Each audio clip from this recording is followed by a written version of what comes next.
Bonjour à toutes et tous, vous m'entendez bien visiblement. Je pense qu'on va pouvoir commencer. Je vois que vous êtes nombreux, donc c'est un vrai plaisir de pouvoir tous vous accueillir et de vous présenter cette petite étude qu'on avait pu faire. Alors, pour ceux qui s'y attendaient, malheureusement, Waïd, qui était prévu, n'est pas là. Donc, si vous attendiez Waïd, vous pouvez repartir parce qu'il ne sera pas là. Je tiens d'abord, par rapport à ça, à remercier Eric qui a su le remplacer au pied levé. Assez successivement parlant avec brio. Donc, merci beaucoup, Eric. Donc, on va pouvoir commencer cette petite présentation qui portait sur l'évolution d'un portefeuille santé dans un contexte économique et réglementaire en transformation. Alors, à travers ça, on est parti du postulat que depuis plusieurs années, à travers le pilotage des portefeuilles, il y avait une évolution constante des outils de pilotage qui étaient mis en place, mais également une évolution de leur segmentation. Alors, afin de pouvoir vous illustrer ce type d'outil, on en a sélectionné un outil ou une base, en l'occurrence la base d'Amir, qui est une des bases références dans le domaine de la santé. Pourquoi on a sélectionné cet outil-là? Parce que depuis plusieurs années, les portefeuilles ils ont subi des évolutions endogènes, marquées par une évolution du comportement des assurés, principalement en matière de consommation de soins. À travers ces évolutions endogènes, on retrouve à travers également les différents facteurs de segmentation qui sont propres à la tarification, comme notamment la territorialité, l'âge, la catégorie socio-professionnelle, ou encore la gamme de contrats qui ont pu être choisis par les assurés. Alors, en plus de ces évolutions endogènes, on a également des ruptures exogènes. Donc, ces ruptures exogènes, elles se sont matérialisées notamment, comme vous avez pu le voir depuis quelques années, par la pandémie de Covid-19, ça c'est un exemple, mais également d'autres facteurs inflationnistes qui ont vu nos portefeuilles se modifier très fortement. Alors, l'idée à travers cette étude, ça va être vraiment de vous présenter un outil de pilotage, donc cette base d'Amir qu'on a essayé d'appliquer à travers divers exemples. Ensuite, après cette présentation et ces exemples, on vous parlera un petit peu du contexte réglementaire actuel qui a pu bouleverser et qui va bouleverser nos portefeuilles dans le futur. Alors, on va vous faire un état des lieux de ces risques à travers les profils significatifs selon la base d'Amir. Je vais refaire pas mal de définitions. Alors, pour ceux qui ne sont pas au fait des sujets de santé, ça va être plutôt intéressant, j'espère en tout cas. La base d'Amir, c'est par définition les données d'assurance maladie interrégime. Ça appartient au système national de santé, la base issue du système national de santé interrégime, la SNIRAM. Et ça va porter sur l'ensemble des remboursements de l'assurance maladie. Une ligne de la base de données, ça va représenter une agrégation d'individus qui va regrouper plusieurs critères. Caractéristiques communes, notamment l'âge, le type d'acte. On a également les dépenses, les remboursements et les dépassements. C'est toutes ces données quantitatives qui ont leur importance dans cette étude. Mais également la zone géographique. Alors, la zone géographique, avant 2015, elle contenait 9 zones et elle a été revue à partir de 2015 en 13 régions. Alors, pourquoi je mets l'accent sur cette zone géographique? Parce que, justement, l'historique de données vont avoir toute leur importance à travers cette date de 2015. Toutes ces informations de segmentation, elles vont correspondre à des critères retrouvés principalement, comme j'ai pu le dire en introduction, en tarification. Et pour ceux qui ne la connaissent pas, cette base, elle a l'avantage d'être en open source. Une facilité d'utilisation et justement un accès, je dirais, plus simple aux données, qui est un peu, généralement, dans les études d'assurance, la problématique pour les assureurs. Cette base de données, l'historique, qui va de 2009 à 2022, mais nous, dans le cadre de notre étude, on l'a fait démarrer à 2015, cette historique. Pourquoi? Parce que justement, il y avait eu une mise à jour en matière de la zone géographique qui était par région, et donc les 13 régions que j'ai pu vous citer. Cette base, elle va permettre le partage des connaissances sur la nature des prestations remboursées, les quantités de soins, le nombre d'actes, les comportements de recours aux soins, mais également les bonnes pratiques des professionnels de santé. Ça va permettre également une restitution des risques, que ce soit les risques maladie, évidemment, accidents de travail, décès, maternité et également invalidité.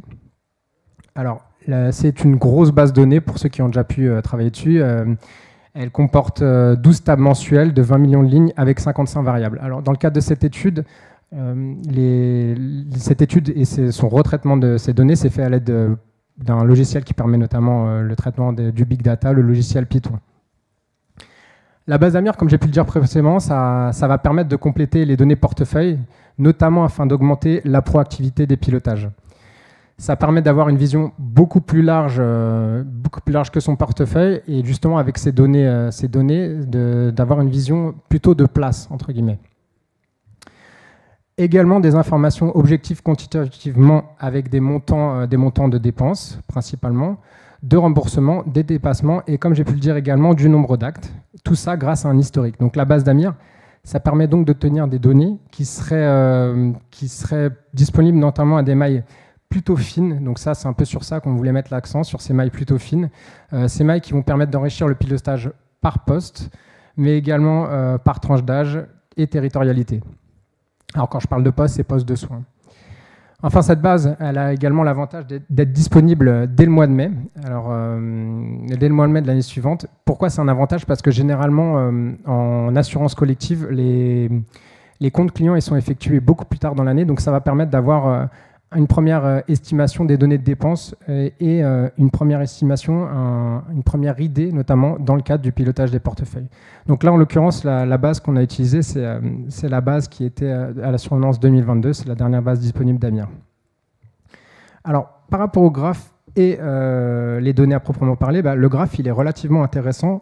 Pourquoi? Parce qu'on peut constater que à partir de 2022, on a un changement de niveau, un changement de braquet, et que la pandémie, ça s'est considéré comme une rupture. De 2015 à 2019, on a une hausse des dépenses, avec cette chute de 2020, comme vous pouvez le voir, qui va correspondre évidemment à la pandémie, et une forte remontée.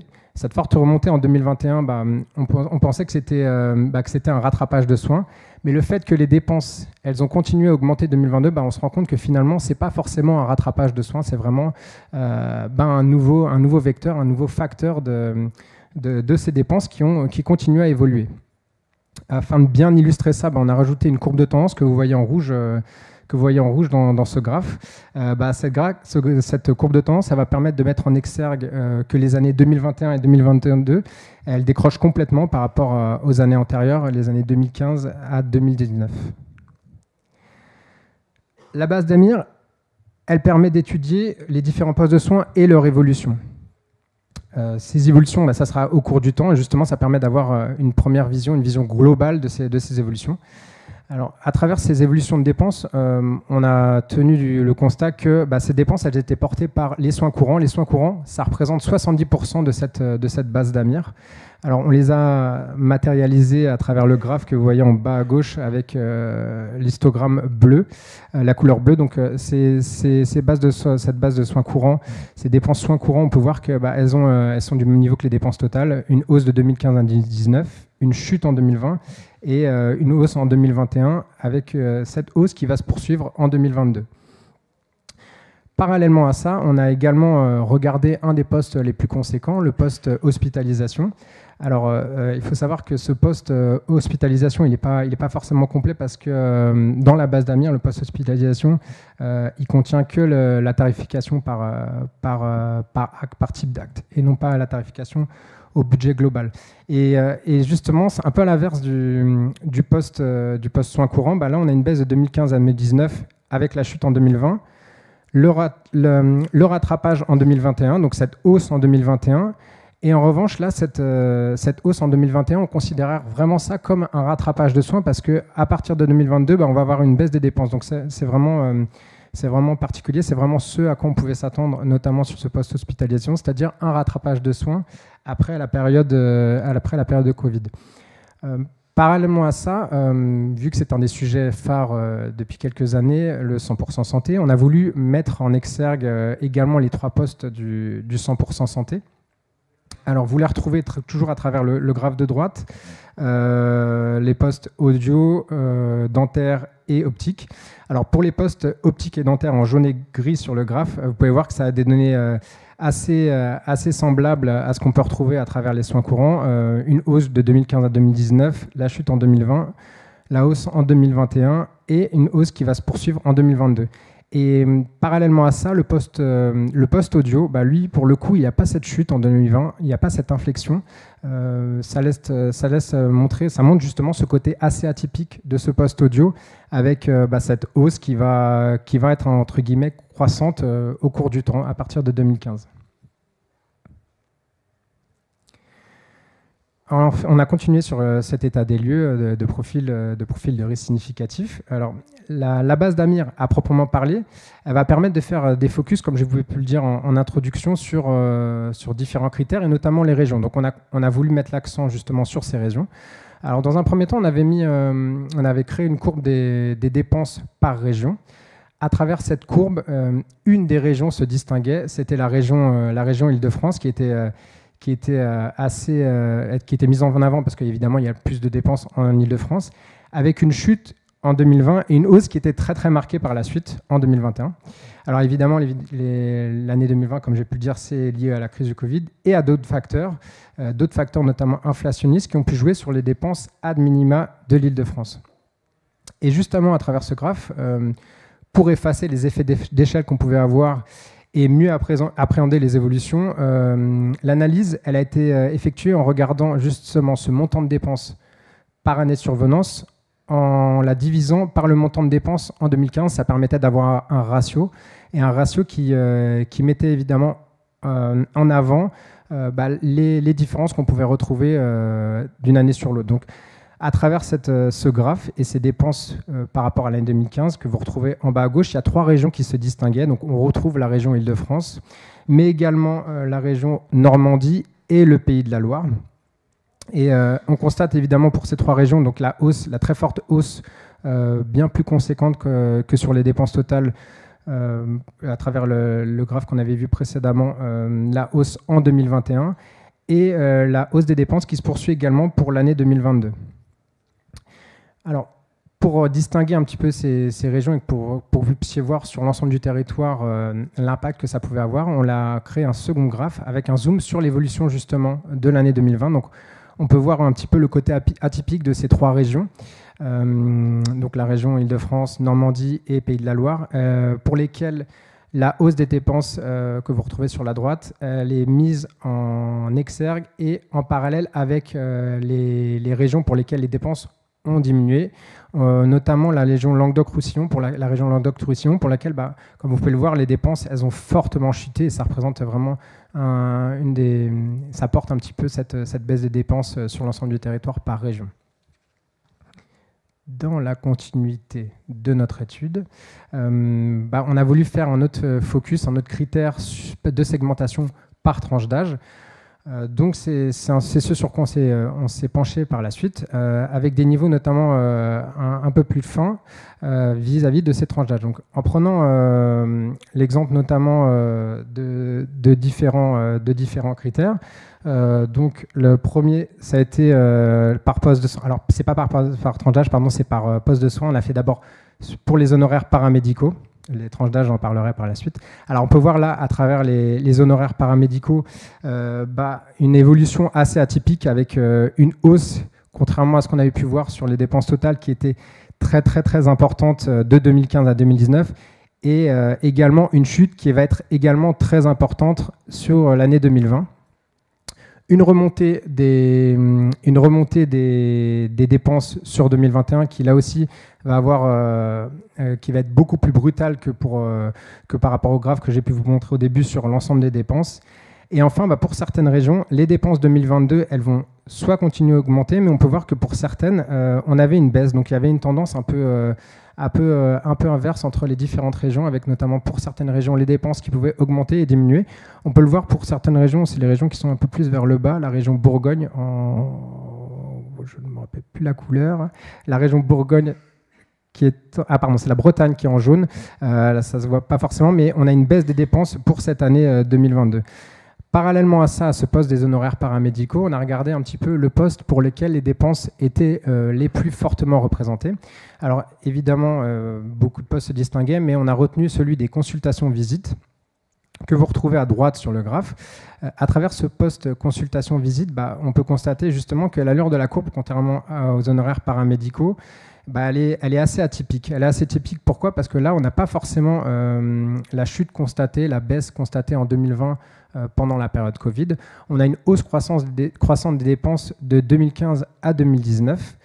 Et là encore, pour certaines régions, on a une baisse des dépenses qui va intervenir pour l'année 2022.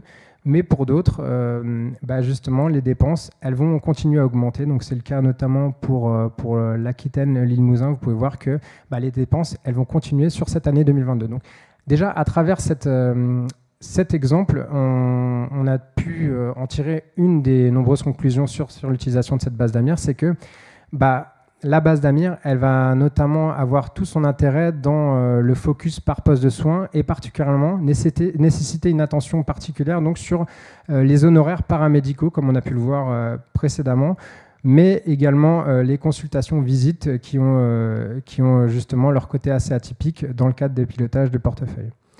Donc j'en viens maintenant à notre critère par tranche d'âge, notre segmentation par tranche d'âge, donc qui nous a permis de faire un nouveau focus et de tirer diverses conclusions.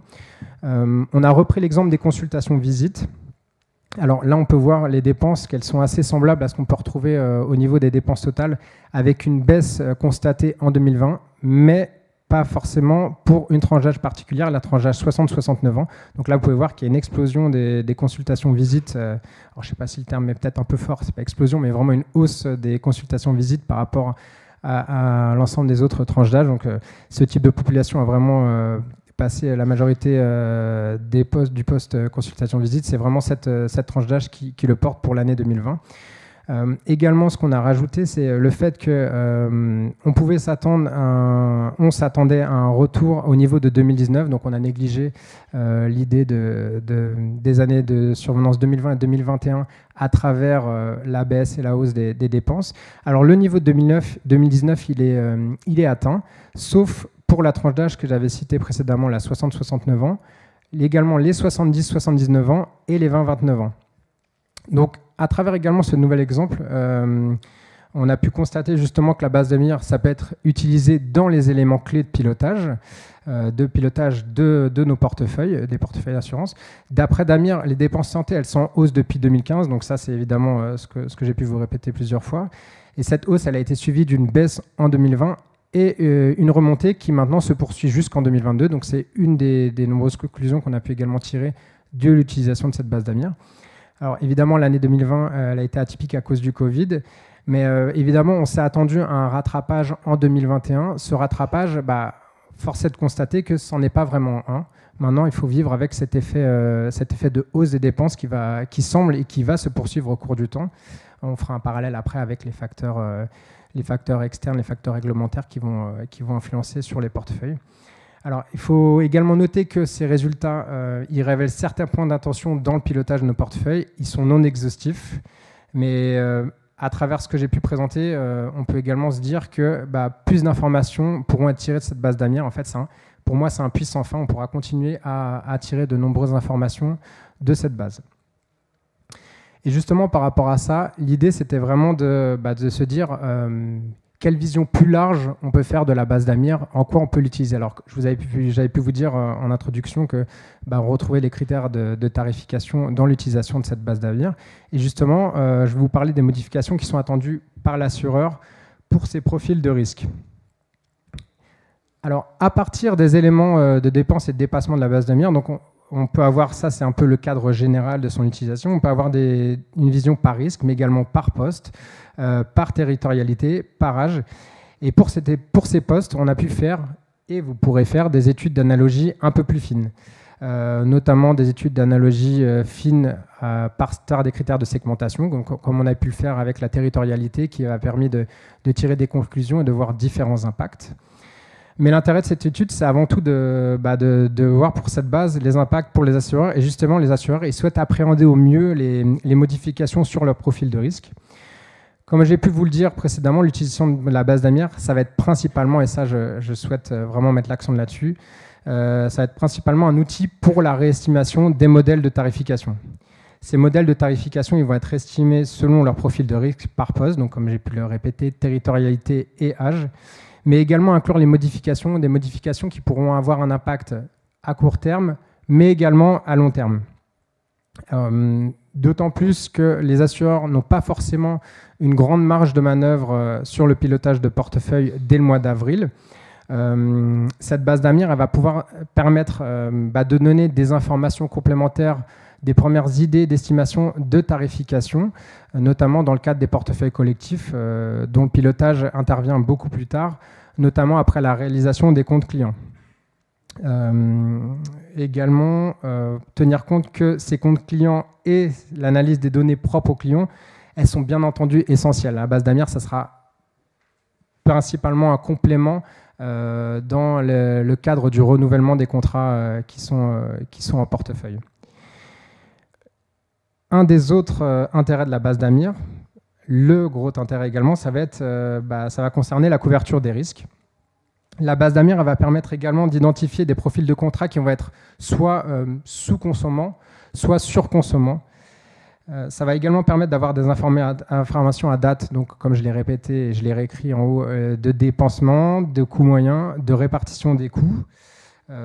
Toutes ces informations-là, ça va permettre également de... ça va être selon des critères de segmentation qui sont bien définis, donc notamment les régions et les tranches d'âge. Et justement, concernant la refonte des garanties pour les contrats qui sont déjà existants en portefeuille, il s'agirait également de faire preuve notamment d'adaptation pour l'ensemble des assureurs. Il y aura peut-être des garanties qui seront un peu fortes, qui vont donner lieu à des effets d'opportunité pour les assureurs, qui vont concerner justement l'ajustement sur leur portefeuille santé. Et à l'inverse, par rapport à la moyenne locale, ces garanties elles donneraient lieu à peu de reste à charge sur l'ensemble des contrats. Donc c'est un équilibre qu'il va falloir trouver pour les assureurs à travers l'application et l'utilisation de cette base d'AMIR. On a pu également constater à travers les exemples précédents que le mix de consommation il a pu changer au cours du temps, au cours des dernières années. Les hausses constatées sur les sous-familles, elles indiquent qu'un contrat avec un mix garanti qui n'a pas été revu depuis un certain temps, il va coûter plus cher aux assureurs. Et du coup, dans le cadre de l'analyse des offres de couverture à l'aide de cette base d'AMIR, donc on a essayé de voir un petit peu plus large l'utilisation. On pourrait effectuer à travers cette base des contrôles de cohérence par rapport aux contrats qui sont proposés, une refonte des garanties, pourquoi pas, et également un calibrage de ces garanties. On pourrait également challenger les normes de souscription donc, qui sont utilisées dans le cadre du pilotage des portefeuilles, mais également dans le cadre de l'application des appels d'offres. Et enfin, on pourra effectuer des tests de sensibilité et de backtesting. Donc, on va avoir un panel assez large de cette base d'AMIR dans le cadre de son utilisation. Je vais maintenant passer la parole à Eric. Alors, merci Guillaume de cet exposé sur la base d'AMIR qui présente l'intérêt, en fait, de rassembler la sécurité sociale et les complémentaires santé dans un même espace. Et tu nous en as décrit l'application au niveau pratique dans les sociétés d'assurance ou les sociétés de conseil ou les sociétés de courtage d'ailleurs. Il peut y avoir aussi une réflexion nationale là-dessus et on y reviendra. Donc là, je bascule du côté complémentaire santé dans notre petit monde de la complémentaire santé. Vas-y, je t'en prie. Qui est quand même confronté à quelques turbulences depuis quelques années, depuis la pandémie Covid, disons-le, et sur lequel on va approfondir un petit peu. Alors, la première turbulence qui est plutôt récente, c'est l'inflation. Donc, il y a en France un déséquilibre entre l'offre de soins et la demande de soins. On a une offre de soins qui est croissante, qui est liée au vieillissement de la population, qui est liée aussi aux habitudes de la population, qui, en étant solvabilisée à la fois par la sécurité sociale et par la complémentaire santé, n'a jamais hésité à aller consulter les praticiens, ce qui est une excellente chose, puisque c'est ce qui fait, au niveau macro, la bonne santé et la longévité significative de la population française à l'heure actuelle. Au niveau macro, j'insiste, parce qu'il y a des focus aussi sur les inégalités de santé qui sont intéressants. Excusez-moi, ça aussi c'est pas prévu. Voilà. Hop. Voilà, désolé. Donc une demande croissante liée aussi au vieillissement, au nombre désespérant de retraités qui n'ont que ça à faire que de solliciter des rendez-vous, etc. etc. En face de ça, apparaissent les problématiques des déserts médicaux. Les déserts médicaux, c'est pas si loin que ça. Hein, dans la banlieue parisienne où j'habite, à 30 km de Paris, ben les généralistes ne prennent plus de clients, ne prennent plus de patients. Donc ça vous fait un choix, ce qui fait que ceux qui ont une bonne complémentaire santé, ben, ils trouvent un généraliste à Paris qui est du secteur 2, donc ils le payent plus, mais c'est pas grave, la complémentaire en bourse. Et ceux qui n'ont pas une bonne complémentaire santé en sont pour leurs frais de transport et de reste à charge. Donc il y a un vrai sujet de démographie médicale insuffisante qui découle pour partie aussi des politiques de numerus clausus qui ont été mises en place. On est dans un effet de ciseau négatif, donc on est dans un déséquilibre entre l'offre et la demande. Et en économie, les déséquilibres se traduisent par un ajustement. En l'occurrence, l'ajustement se fait par les prix. Et l'ajustement par les prix, du fait du fonctionnement du financement de la santé en France, c'est la renégociation des tarifs conventionnels. Et on se prend toute une ribambelle de renégociations à l'heure actuelle, convention médicale, convention des auxiliaires médicaux, des ambulanciers, c'est un petit peu logique parce qu'ils payent le diesel un peu plus cher ces derniers temps, etc. etc. Je signale aussi le cas des médicaments dont le prix augmente parce qu'on s'est bien rendu compte lors de la pandémie qu'il y avait un problème de souveraineté. Hein, c'est qu'on ne pouvait pas se contenter que les médicaments soient fabriqués en Inde ou en Chine, parce que lorsque l'économie mondiale bloque, eh bien, on se retrouve comme deux ronds de flanc. Donc il faut relocaliser en France, et on relocalise avec des salaires français. Donc le prix des médicaments augmente. Les grands laboratoires internationaux également ont signifié au gouvernement qu'ils ont fait suffisamment d'efforts et qu'ils n'en feront pas davantage, sinon ils redéploieront leur production vers des marchés numériquement et financièrement plus intéressants pour eux. Donc l'inflation, on la voit hein, dans le premier slide que vous a présenté Guillaume. Hein, si on change de braquet, il y a un effet volume, bien sûr, mais il y a un effet prix. Il y a un effet prix. Donc on est passé à un stade supérieur du volume de dépenses de santé en France.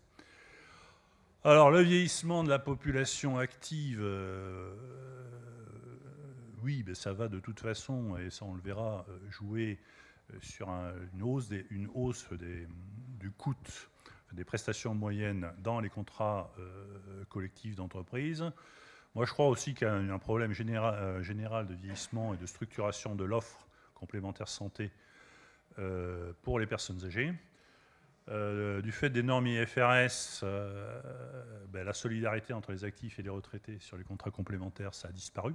Hein, les contrats loi E20, limitation des 1,50, 1,25 ou que sais-je, tout ça, ça a explosé en vol. Maintenant, les retraités, ils vont dans ce qu'on appelle pudiquement des régimes d'accueil, qui sont des contrats individuels où la cotisation évolue en fonction de l'âge. Bon, au début, ça va. Hein, quand on a la retraite à 64 ans, ça va encore. Par contre, quand on en a 95, ce qui arrive de plus en plus souvent, ça commence à faire cher. Ça commence à faire cher, surtout si on a de l'inflation par ailleurs, et que finalement, on doit déjà arbitrer sur les biens de consommation courante entre le paquet de pâtes de marque Barilla et celui de la marque du distributeur. Et on va avoir un vrai problème, je dirais, de couverture des seniors dans les années qui viennent, parce qu'on observe des résiliations de contrats individuels de seniors parce qu'ils ne peuvent plus suivre. Donc il va falloir une reformulation de l'offre. Il faudra aussi peut-être une réflexion, enfin je pense qu'il y aura une réflexion nationale parce que ça va finir par craquer. Le problème, c'est que quand est-ce que ça va craquer, on ne le sait pas. Ce sont des phénomènes progressifs. Donc le problème des tensions, c'est-à-dire que c'est qu'on ne sait jamais quand est-ce que ça craque. Mais ça va finir par craquer.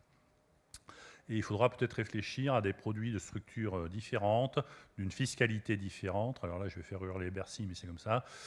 Parce que sinon, ou alors, on va rentrer dans une logique complètement différente qui pourrait être que la grande sécu, ça concerne les plus de X années. De toute façon, l'essentiel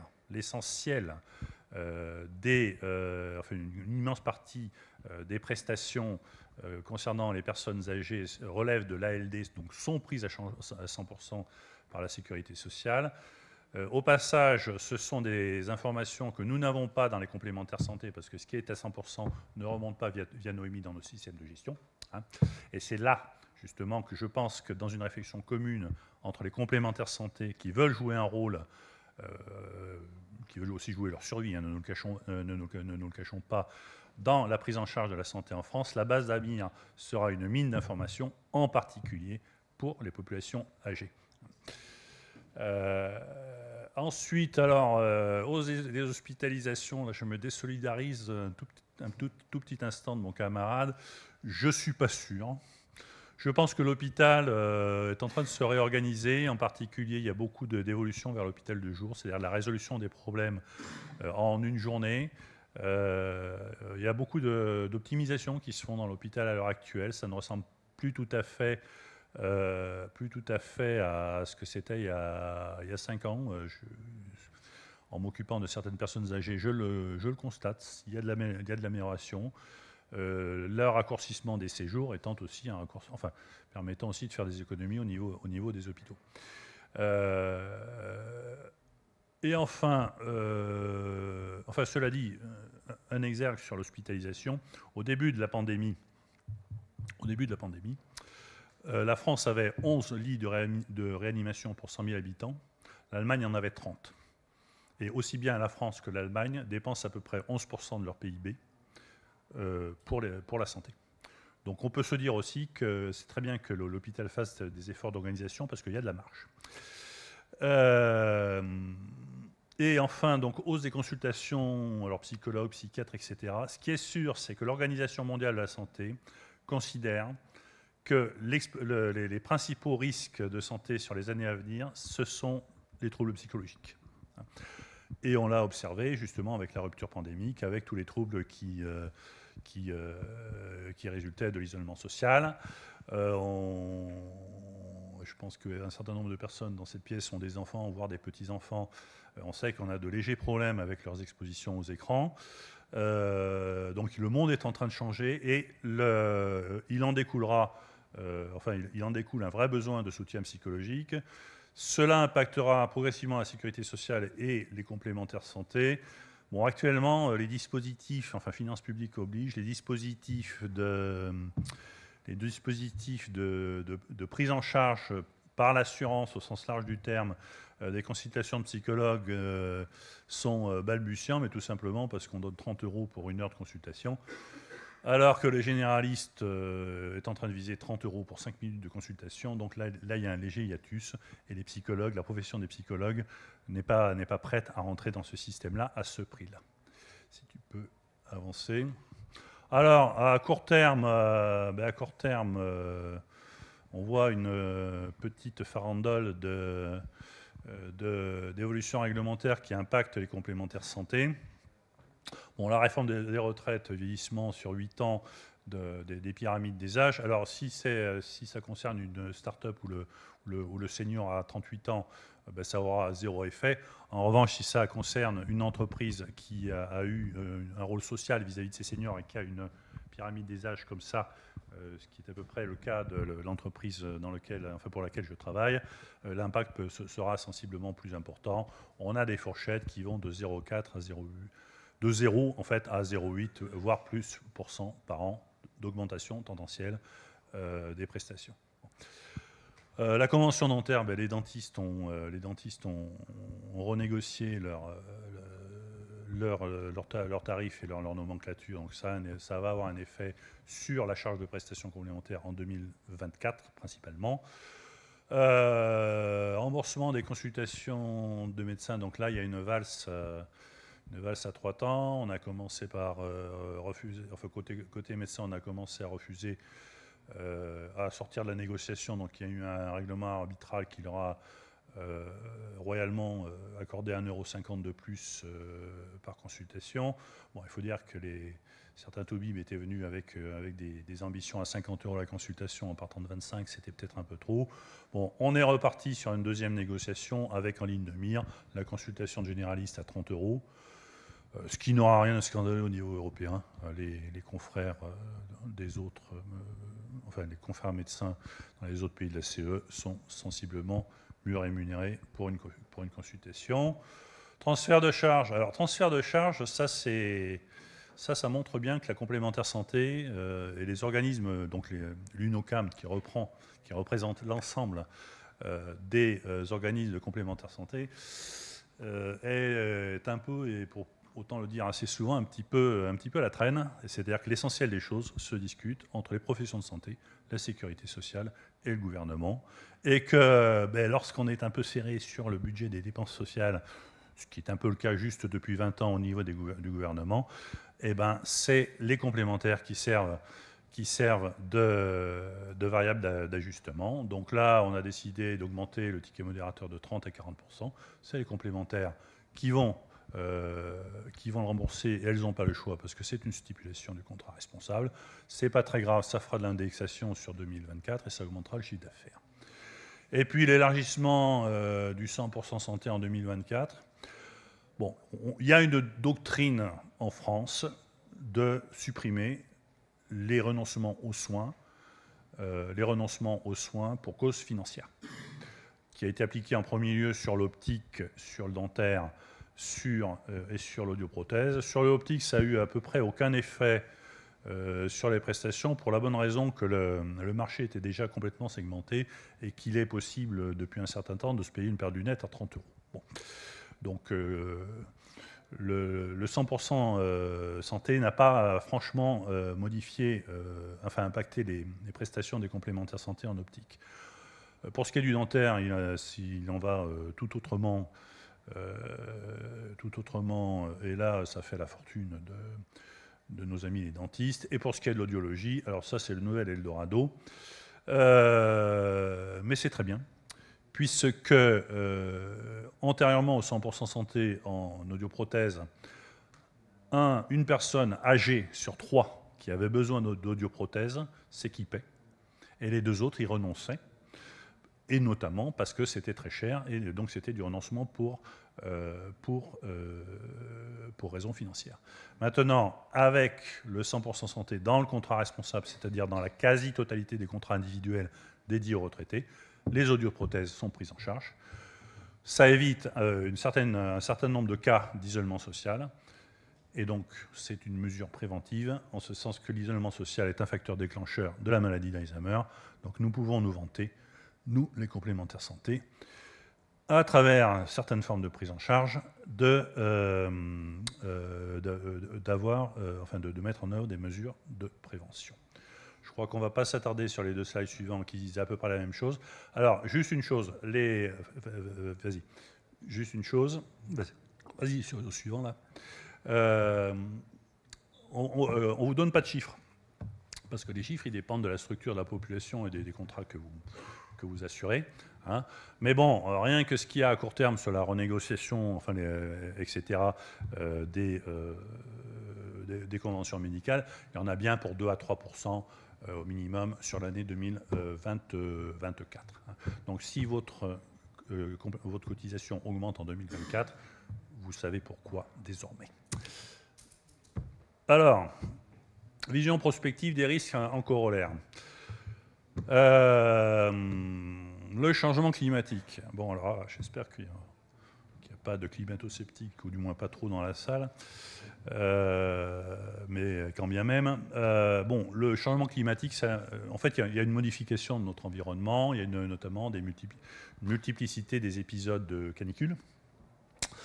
Et tout ça, ça aura des effets sur la santé publique au sens large du terme. Le dernier cas d'école que l'on a sur une canicule grave en France, c'était 2003, j'y étais. Donc 2003 a provoqué 15 000 décès en France. Alors, sur les 15 000 décès, il y a 7 500 décès que l'on qualifie dans une terminologie parfaitement cynique d'effet de récolte, c'est-à-dire des personnes qui sont décédées pendant la canicule, mais qui de toute façon devaient décéder un peu plus tard. Et il y a 7 500 décès qui étaient évitables. Et ça, les épisodes de canicule, ils vont se multiplier dans les années à venir. Alors pourquoi je prends cet exemple-là? Parce que ce n'est pas la complémentaire santé qui, à travers des prises en charge de remboursement, va résoudre le problème de santé lié aux canicules. Ce qui va le régler, ce sont des mesures d'organisation publique, des précautions à prendre en cas d'événements, en l'occurrence, qui seront de moins en moins exceptionnels, mais qui seront dangereux pour la santé. Donc les préconisations, elles vont aller sur le logement. En termes de canicule, il vaut mieux habiter au rez-de-chaussée d'une maison individuelle qu'au 8e étage, au dernier étage d'un immeuble en briques, sachant que la brique conserve la chaleur.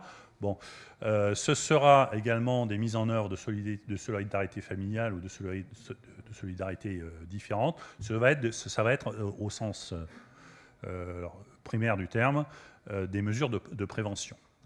Il y a un autre exemple sur la prise en charge d'une canicule qui est à Chicago en 1995 et qui a fait un nombre faramineux de morts. Et on s'est rendu compte que la communauté qui était la moins touchée était la communauté hispanique. Pourquoi? Parce qu'elle organise des solidarités familiales qui fait que les personnes âgées qui sont les plus vulnérables sont prises en charge et sont protégées par la communauté.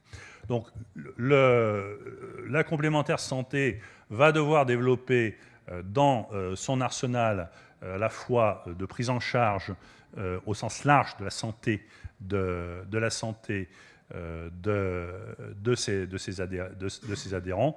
Le remboursement des soins, bon, ça, elle commence à savoir faire. Elle a fait d'énormes progrès en termes de rapidité, en termes de tiers payants, etc., dans ce domaine-là. Il faut qu'elle développe et qu'elle participe de façon coproductive avec la sécurité sociale, avec les divers organes de santé gouvernementaux, à une prise en charge plus large, qui est une prise en charge de prévention.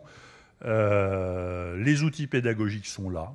Je dirige une mutuelle et je fais de la pédagogie tous les mois via une newsletter sur la prévention.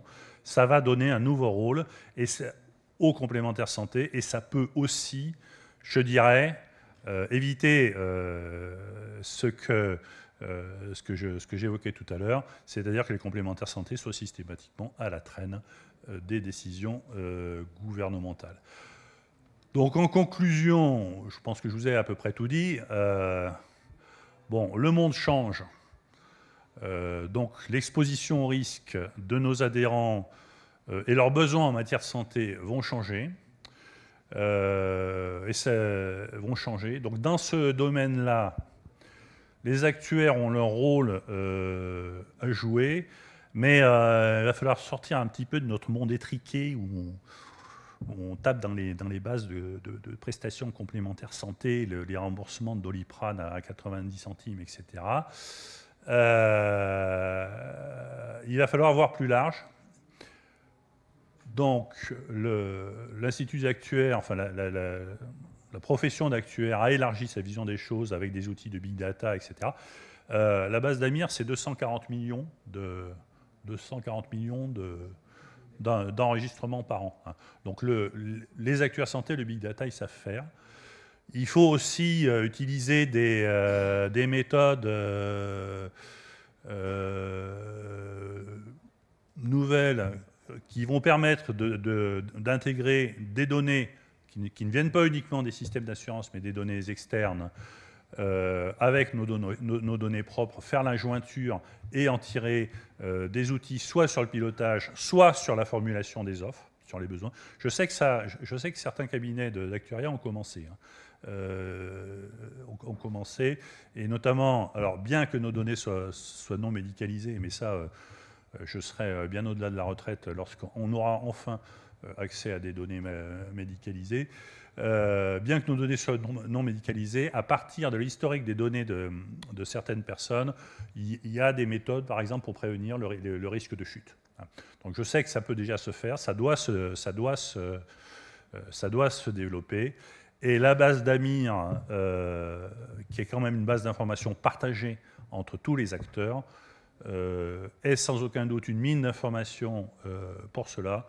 Et je le répète, pour moi, le vieux est une valeur d'avenir. Donc la couverture santé des personnes âgées va être l'enjeu des années qui viennent.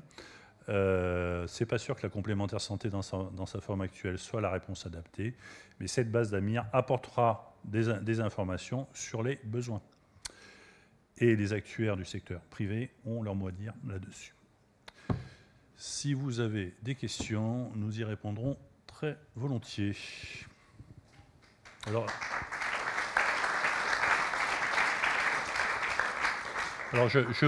juste une précaution. Je vous invite à être bienveillant, parce que Guillaume n'est pas seulement un excellent actuaire, c'est aussi un champion de MMA. Et il a représenté la France au championnat du monde. Donc, si vous étiez trop agressif, vous vous exposeriez à quelques déconvenus.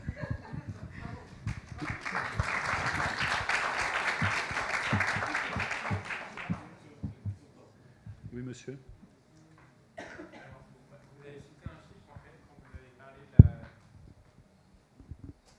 Merci. Merci pour la présentation. Vous avez parlé de la canicule de 2003 et vous avez dit qu'il y avait à peu près la moitié des 15 000 décès qui étaient liés à l'effet moisson. Quelle est la source en fait de ce chiffre? Écoutez, c'est une bonne... Alors merci de l'avoir posé, premièrement. Deuxièmement, 2003, c'est il y a 20 ans. Donc j'ai lu des choses en 2003. Oui, excusez-moi. 2003, c'est il y a 20 ans. Donc j'ai lu des choses en 2003, j'ai lu ce chiffre-là dans un journal qui devait être Le Monde et qui me paraissait sérieux. Alors après, on peut fouiller, on peut retrouver la source. Et je ne serais pas étonné qu'il y ait eu des travaux académiques là-dessus. Donc ça peut être intéressant, je suis entièrement d'accord avec vous.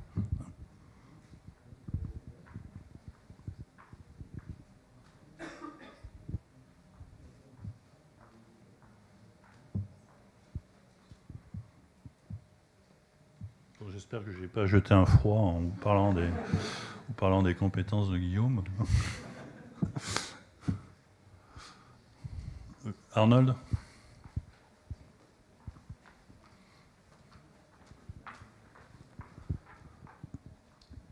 Ma question va être plutôt tournée prévention.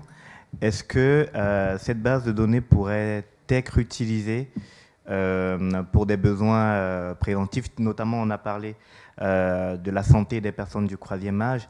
Au-delà de cet aspect-là, comment est-ce que demain, potentiellement d'après vous, on pourrait intégrer ces données à la fois dans nos approches de prévention, mais aussi dans nos approches de maîtrise du risque, notamment en termes de provisionnement? Alors, question compliquée, mais venant d'Arnold, ce n'est pas étonnant. Alors, première réponse, des campagnes de prévention, historiquement, il y en a un certain nombre. Et donc, on pourrait faire une analyse, enfin une régression logistique ou un truc comme ça, entre la survenance, enfin la consommation de certains soins et la mise en place ou pas de mesures de prévention concernées. Sous réserve d'arriver à retrouver des... Comment dire? Alors, mais c'est pour ça aussi que je dis qu'il faut des techniques du big data, parce que l'AMIR n'est pas médicalisé. Donc il faut quelque part, il faudra intégrer dans le nuage de données des informations globales sur les pathologies en France qui existent et qui sont drainées par enfin, l'INSERM ou ce qu'elle est devenue ou que sais-je. Donc ça, c'est la première idée que j'aurais, c'est-à-dire voir comment évoluent les prestations à la suite de la mise en place des mesures de prévention. Après, moi je dirais que c'était un petit peu à vous les jeunes de bosser, parce que tout ce que j'ai vu sur les mesures de prévention, et en particulier quand je travaillais dans une boîte américaine, alors il y avait des présentations mirifiques qui disaient vous mettez en place la prise en charge des séances de gym et vous allez faire 10% Vous avez le retour sur investissement est de 10% à l'horizon de 5 ans ou que sais-je, mais il n'y avait jamais une démonstration. Donc, et c'est très difficile en France. C'est très difficile en France parce qu'on n'a pas de. C'est très difficile d'avoir des visions longitudinales du recours aux soins des populations, puisque en assurance collective, les contrats tournent. Donc, alors après, sauf à ce que l'on fasse un DAMIR de la complémentaire, ce qui ne me paraîtrait pas inintéressant, ce qu'on peut faire d'ailleurs au niveau du sous-groupe travail santé. Bon, on a encore beaucoup de boulot devant nous. Mais alors, ce n'est pas tout à fait dans le focus, mais on a un sérieux problème culturel en France sur la prévention. Tout simplement parce que les DRH ont investi sur l'assurance, puisque l'assurance bénéficie de déductibilité sociale. Hein. Bon, très bien. Ils ont considéré que dans la mesure où ils ont investi dans l'assurance, ils n'ont plus rien à faire sur la prévention. Quand on voit l'exemple du vaccin contre la grippe, ça va coûter 2 €. Hein. Enfin, bon, peu importe. Enfin, quand on fait le calcul du rapport coût-avantage entre la dépense du vaccin qui est offert aux salariés et ce que l'on économise en termes de journée de travail perdue, de maintien de salaire, etc., enfin bon, tout un tas de choses, l'adhésion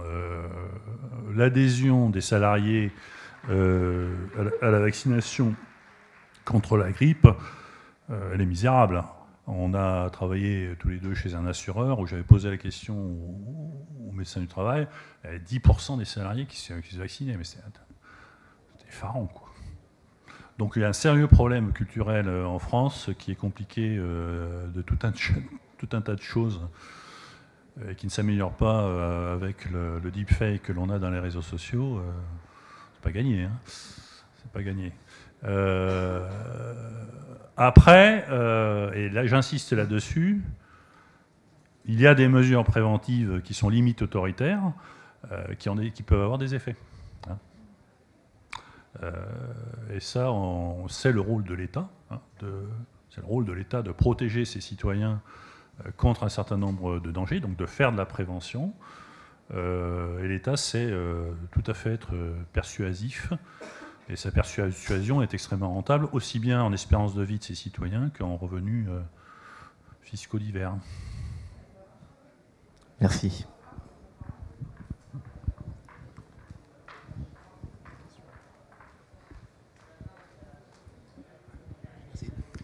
Oui, je me posais la question. L'offre de soins est insuffisante par rapport à l'évolution de la population, par rapport au vieillissement. En contrepartie, je me demandais si c'est follement optimiste d'imaginer qu'il y aura des moyens techniques qui limiteront un petit peu le coût de l'offre de soins. Je pense par exemple aux vidéoconsultations. Je te rejoins complètement là-dessus, Georges. La digitalisation des processus, le déport de certaines responsabilités sur des professions autres que la profession de médecin, donc capacité des pharmaciens à procéder à certains actes, effectivement, ça va être un ajustement nécessaire. Mais ça ne suffira pas à tout. Il y a quand même une chose qu'il faut voir, c'est qu'en France, on a une fracture numérique. C'est-à-dire qu'on peut avoir des parents âgés de 90 ans qui savent utiliser une tablette ou un automate, etc. Et on en a d'autres qui sont complètement non équipés ou qui ne savent pas. Ce qui fait que c'est pour ça que j'insistais là-dessus tout à l'heure, pendant l'exemple des canicules. Les outils, la digitalisation de notre monde apportera des choses, ça ne fait strictement aucun doute. Mais l'existence de solidarité citoyenne, familiale ou de quelque autre matière, c'est la dimension humaine, on ne pourra pas s'en passer. On pourra pas s'en passer. Et ce qui va poser aussi donc, la question de toute la revalorisation des métiers, de l'aide à la personne, etc. Et ce qui ouvre en fait sur un autre débat sur lequel on n'arrête pas de procrastiner, qui est celui de la prise en charge de la perte d'autonomie. Voilà.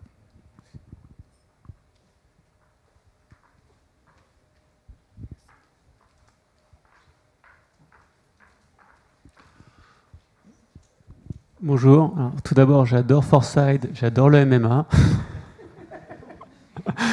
Est-ce que vous êtes abonné à une chaîne? Non, petite question, donc c'est prospective sur la santé. Donc vous avez dit, on ne va pas mentionner de chiffres, mais si vous deviez donner un peu une fourchette ou scénario moyen de dérive des coûts de santé, ce serait quoi à peu près l'ordre sur les 5 prochaines années, quoi? Écoutez, sur les 5 prochaines années, je vais me contenter d'une, qui est 2024.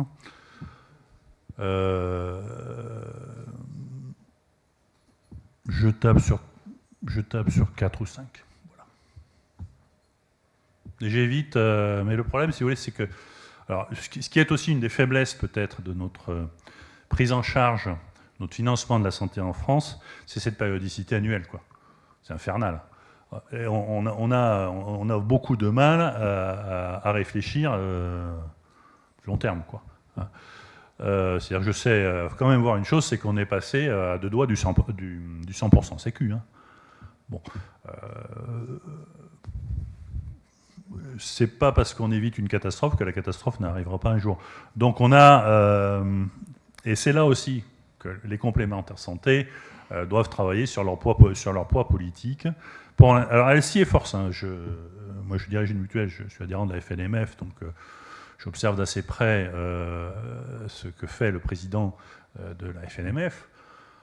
Et ce qui fait méritoire. Hein. Il y a des initiatives comme par exemple l'inclusion d'une garantie dépendance dans les contrats complémentaires santé responsables. On peut en penser ce qu'on veut, mais c'est quand même une initiative et ça occupe une place que l'État n'occupe pas. Hein. Mais bon, on n'a pas encore trouvé le moyen que les complémentaires santé aient un vrai rôle, ou un rôle plus significatif, disons, dans la prise en charge de la santé en France. Alors après, encore une fois, ça peut être une question de communication. Hein. Ce que font les complémentaires, les mutuelles, c'est pas mal du tout en matière de prévention, mais ça ne se connaît pas. Et puis les effets de la prévention sont toujours à long terme. Donc il faut sortir de cette vision court-termiste qui est absolument catastrophiste. Voilà, catastrophique. Voilà.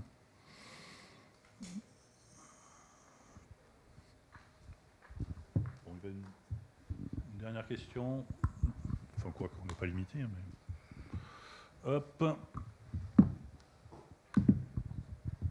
Bon, ben, on vous remercie de votre attention et de l'intérêt que vous portez à la complémentaire santé. Je sais que certains d'entre vous ont assisté aux 2 ateliers.